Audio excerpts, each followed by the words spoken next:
Buti na lang, alerto yung mga pulis, may fire extinguisher kaagad.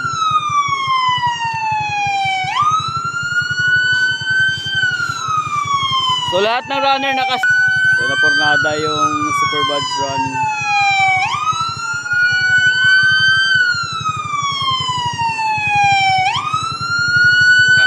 Guys, pakimanage yung emergency.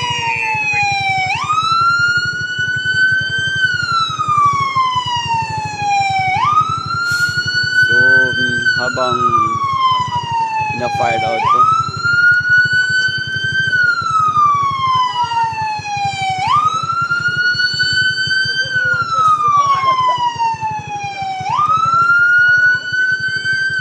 So nawala na yung lead runner dahil yung fire truck nasa gitna ng kalsada dahil sa nag-response dito sa nasunog na sasakyan.